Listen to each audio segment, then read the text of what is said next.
So right now, I am applying copper foil to my stained glass pieces. Solder will not stick to glass. Solder will only stick to metal. So I need to wrap these pieces in a copper tape, which we call copper foil. It's got an adhesive on the back. And right now, what I'm doing is something called burnishing, which is where I'm smoothing out my copper tape. It's got little folds and whatnot because I just applied the tape and folded it over. So this is just smoothing out that tape, especially on these curved parts here. You get those little folds in the tape, and this kind of smooths it out, kind of like when you have copper that has, or not copper, when you have foil that has a lot of wrinkles in it. You can take like a thumbnail and smooth those out. It's basically what I'm doing here with my tool, which is called a fid. I'm not sure why. I guess I'm fitting my foil. This particular piece that I'm working on is Saturn's rings. These were an absolute pain to make. This is a single piece of glass. Cutting a shape like this is very challenging. And working with it requires a lot of patience because it has a clear weakness through here. This really wants to break. So as I'm applying pressure, I need to be very conscious of where that pressure is applied. It's very difficult and required 2 failures to get right. Hours of time cutting it out of the glass, grinding down the edges. There's also some paint on here. I've used some vitreous paint to sort of shade these rings, which I then let dry and scratched out this line here to kind of add some depth to the ring, which was then fired in a kiln so that this paint fuses with the glass. The paint is called vitreous paint. The word vitreous means glass-like, and the paint itself is literally made from glass. It's essentially colored glass, which has been ground down to a very fine powder. It's dust-like. So this paint is then mixed with a liquid medium and applied to the glass, which is then heated in a kiln. I cook it to about 1100 degrees Fahrenheit. It's just enough to melt the surface of the glass. And since the vitreous paint is also made from glass, it melts as well and fuses permanently to the surface. It's actually an ancient technique. It's the same method used in ancient cathedrals and whatnot, where you'd see apostles and whatnot depicted in stained glass, painted onto the glass. It's a same method of vitreous paint. And I kind of like that. That's one of my styles. Is I like the contrast between ancient methods and ancient techniques, but doing art that depicts more modern things like video games and, in this case, cosmology with my image of Saturn here. But this vitreous paint method, it's incredibly durable since it's fused with the surface of the glass. I've actually seen YouTube videos of ancient mausoleums commissioned by wealthy people of the past, and they're very extravagant and have statuary and frescoes and whatnot, and of course stained glass. And what's interesting is some of these mausoleums are so old and have been exposed to the elements that they're decaying. So the statuary is crumbling, and sometimes it's nothing more than a pile on the floor. And the frescoes are falling apart. The marble is decaying, and entropy is having its way.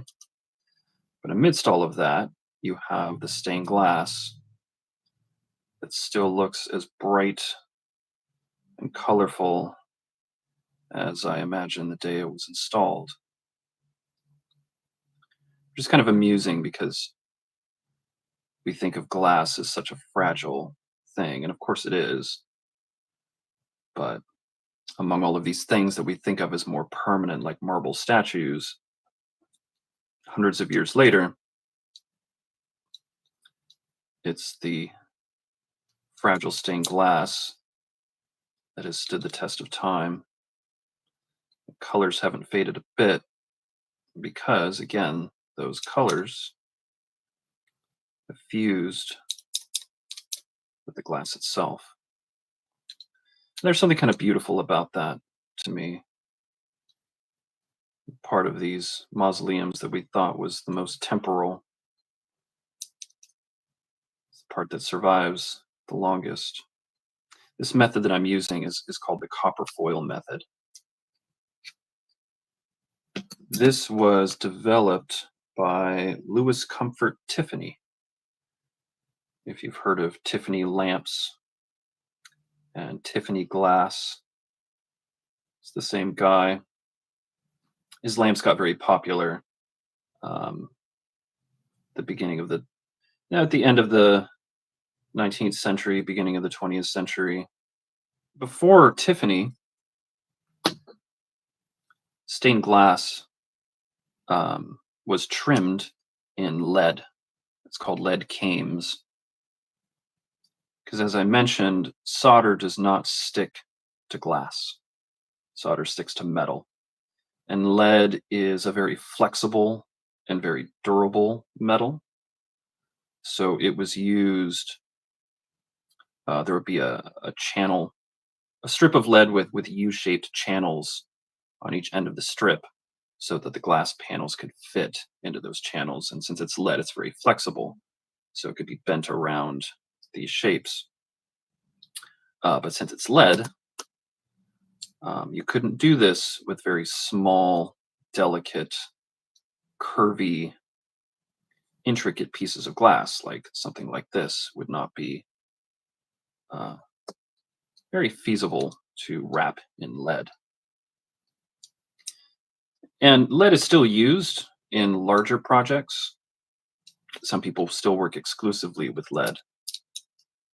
But the copper foil method, developed by Tiffany, he realized that if you took copper and thinned it out and applied an adhesive backing so that it's like a tape, you could wrap your glass in that copper so that the solder has something to stick to. So now I can put these two pieces together and the solder would go in the middle and attach the two pieces of glass. So that's where you saw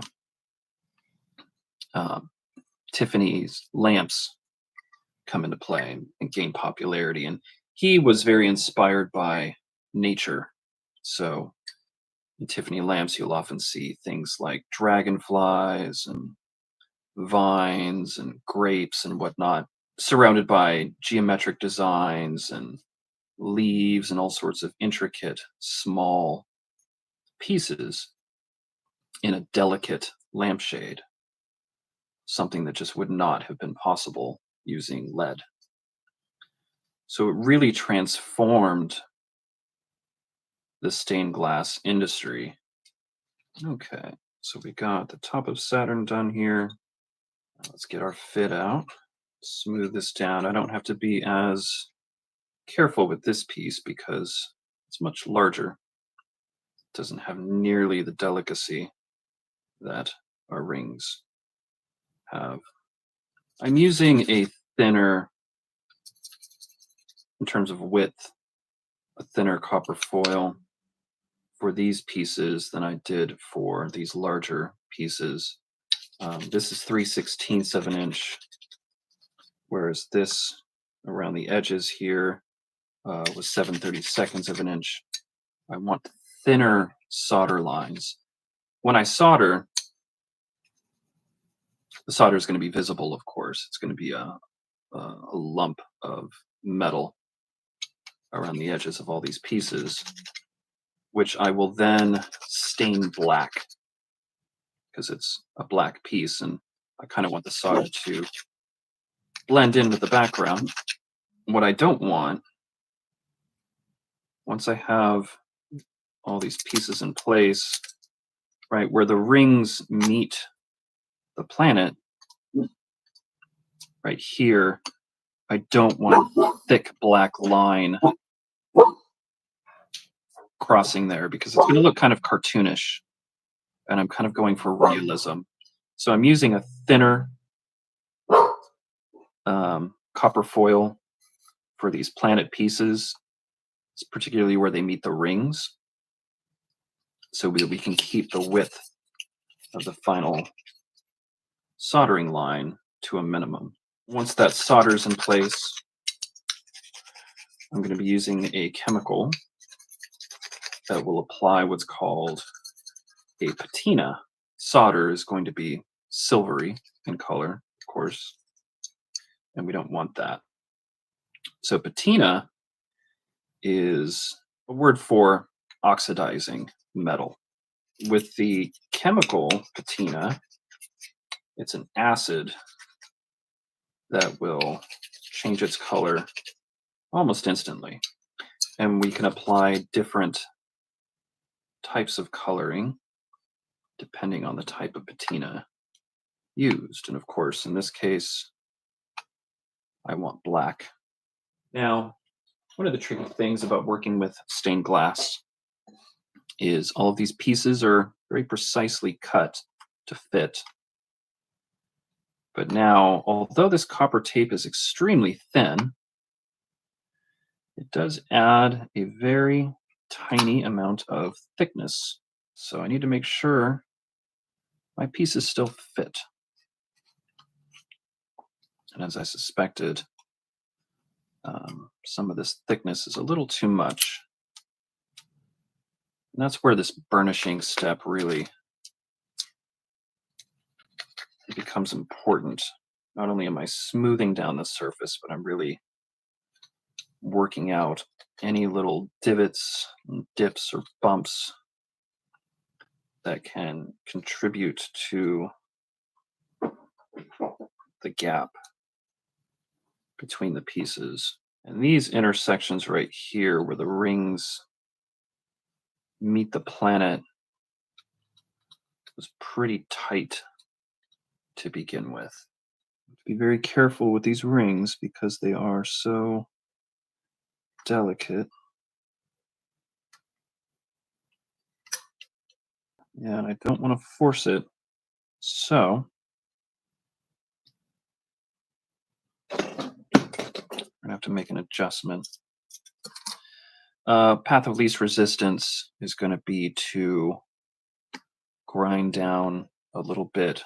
I'm going to choose this end right here. If I widen the gap between these two, it can sit further down on the curve and allow the bottom edge to fit. And that I'm choosing this part because it's the smallest point of contact,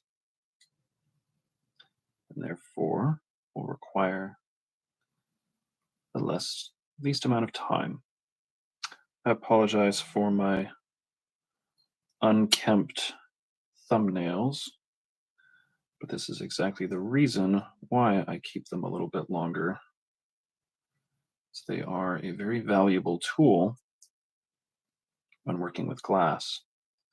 Not only for instances like this where I need to scrape delicate things away, but they're also very useful on the grinder. When I have pieces of glass that are freshly cut that I need to push against that grinder bit, this edge, which is freshly cut, is going to be jagged and sharp, and I've cut myself countless times.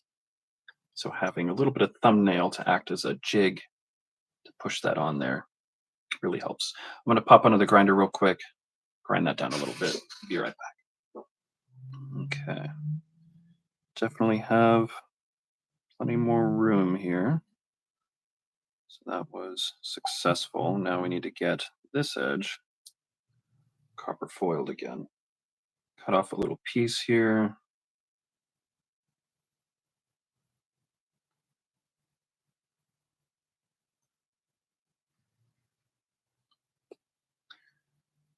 Get that applied. Burnish those corners especially.